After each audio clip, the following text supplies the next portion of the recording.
You know what? Here's what we have to do. You know how if you're a Patreon member and you come through for the first time, you get a free Kokatsu wallpaper if you want one? Well, I'm gonna do something with that. You see, that's still going to be a thing that applies. However, I'm gonna do something for Twitter. For every new month that comes through, I'm going to give one active person a free Kokatsu set picture of one of the OC characters that they prefer. That is going to be the thing that happens now. The only way you can be able to qualify for a set selection is obviously if you're active and obviously if you follow me. So yes, if you like to see, I don't know, somebody, if you're somebody that's on Twitter and you're active and you would like to see maybe, I don't know, Blue naked, woo, then definitely go ahead and follow me on Twitter if you want a chance to win a nice Kokatsu set. Or if you want to see the new girl for the new season of the JXX4 series that I haven't really shown too much of, if you want to still see something with that, then you know what to do. Become a follower of mine on Twitter, and you have to also be active, and maybe you might win. Or you just want to see me naked, because I know some of y'all want to see my penis for some reason. Then you're gonna have to follow me on Twitter and be active. That is the only way I will go ahead and give you an award with the Koikatsu set. It will be different camera angles and different positioning and different filters of some sort. You know, it's gonna be worthy to get it, and it's a NSFW version and a SFW version. So you know, it's gonna be a good time. So that's pretty much how that's gonna go. Any further questions, you can always ask me on Twitter, and only Twitter will count. Not YouTube, not Discord or anything like that, just Twitter. And of course, if you still don't necessarily get the W when I randomly pick somebody, you can always become a Patreon member for any level tier, and I will go as far as to make you your nice Koikatsu set pictures, okay? Just putting that out there. So that's all I wanted to say for the beginning of this, and without any further ado, let's get into this art review. We haven't done another artist review in a week, so let's go ahead and do another one. So essentially, when it comes down to, you know, a lot of artists that we cover, a lot of them, they pretty much want to give you the thick, nice, sexy material with no other types of indications of stuff whatsoever. It's some good stuff that just gets you right to the point of what you came for, and you know, you're seeking out that good content for your favorite artists. You know, it's some nice stuff at times, not gonna lie. However, you do got some artists that try to do something new with their stuff, or try to mix up the art style and theme to make it a bit more unique. Like Kai Shiota, when it comes to him, I said that his work is a bit scary-ish, but it also gives you like a nice, ooh, that's a thick ass lady, can't wait to pound that, and it's overall sexy but with a hint of scariness involved in it. Not for this artist. This artist says, oh, I'm gonna give you the thickness, but instead of just a slight bit of scare, now I'm gonna give you like an actual legit, not even kidding scare, because F you.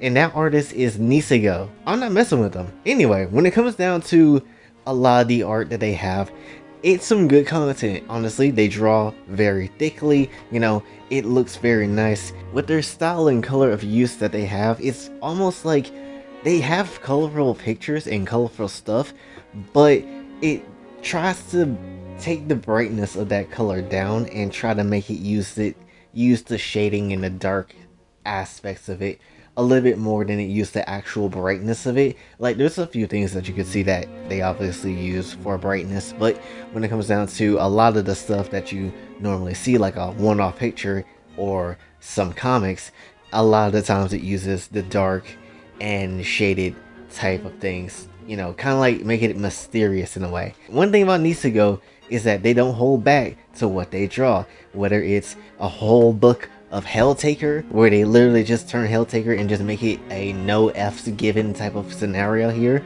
It's essentially Helltaker, but if it's an actual genocide that showed everything, but no F's actually given, and that's nice. Also, the main character Helltaker in this doujin looks hella creepy. Not really down for that, if I'm being honest. And then you have the main reason why I wanted to cover Nisego's work, because he did Doki Doki Literature Club. Now, if you've seen the Halloween video, I've already did something with Doki Doki. In fact, last time we did a Halloween video, I did something with that as well when it comes to Doki Doki.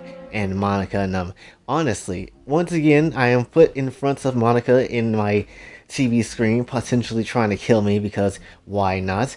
But definitely, I like Doki Doki personally. I think it's a nice ass experience. I think, especially if you play the new version of it, I highly recommend that you do because it got some nice little moments before the actual real game of Doki Doki kicks in. Like, you get to see how they actually met, and it's a nice wholesome ass experience. Again, Natsuki is my baby girl. You say something wrong about her, I'm gonna beat you with this sandal I got on. But pretty much love Doki Doki. It is one of my favorites, creepiest games that I've seen in recent memory. It is definitely still one of my favorite, and also all the girls is bangable, doesn't matter. Anyway, when it comes down to Nisego's interpretation of them, they are thick. They are very thick and very lovely. Honestly, there is nothing necessarily wrong when it comes to how, Nisego draws them. And fair play to the man, because especially when it comes to Natsuki, because Natsuki is looking like a whole snack. But then there's a catch to this that I didn't think I wanted to see, but I ended up seeing because I was curious.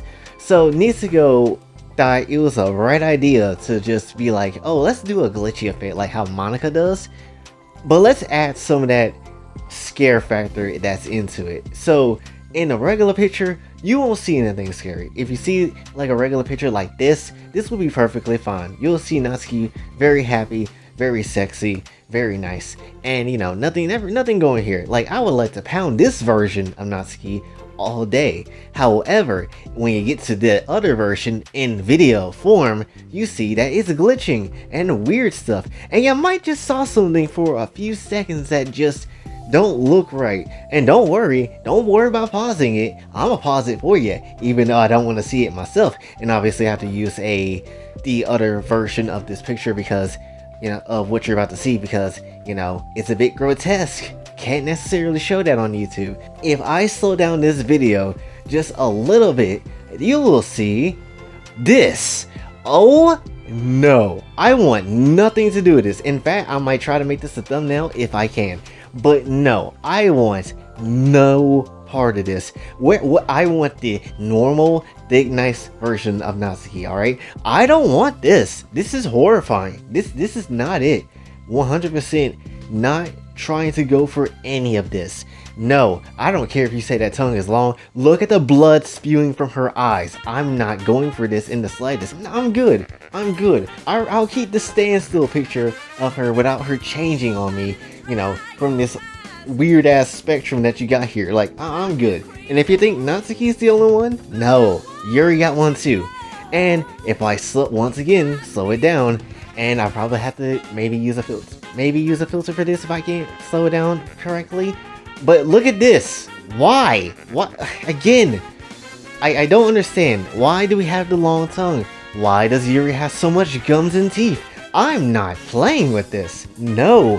Why did you have to ruin it? You ruined it. You did. Anyway, point is, I'm not down for any of this. Like, Doki Doki is already creepy enough and scary enough on its own. The last thing we need is more fear factor stuff like this to be put in. Nah, I am 100% good on that. Surprisingly, I don't think Sayori has one, which is weird. And then you also have Monica, who of course gotta have a scary face of some sort. And you're probably, what is this? So essentially, if you look, I can't show the entire thing. I don't think I can show the entire thing. If I can, I'll try to. But this is a kind of a funny one, but at the same time it's still scary nonetheless. If you look at this one, she holding her breasts like, oh, you want to see these nipples? You want to see these immaculate breasts fully uncovered? And then she gonna be pretty much like, here you go. But before she even gets to show you what's going on, you get all these creepy ass faces of Monica. Maybe it's different people, but I'm sure it's all Monica, if I'm being perfectly honest. It's just Monica. See what I did there? But pretty much it's not. No, I don't want any part of this shit. Not at all. And then Monica closes up her chest again like, I hope you enjoyed the show. I didn't see shit. You just gave me PTSD. You gave me some type of trauma. I am not down for this in the slightest. But and it's just actually kind of not great. It's kind of scary. I'm not gonna lie. Nisego is definitely someone that has some legendary status. Even though they don't have a lot of art, they still do a really good job when they are presented with when we are presented with it. And honestly, it's a lot of stuff that's goated when it comes to their work. And the thickness is definitely something that you will want to keep looking at over and over again when it comes to the art styles and stuff that comes down to it as well.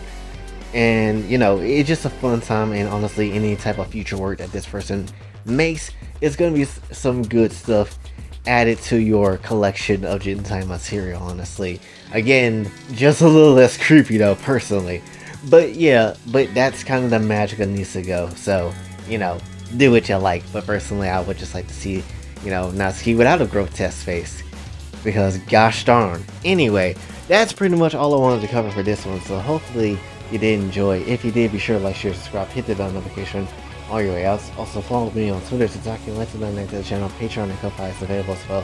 And until then, it's your boy Jay, signing off. Have a blessed day.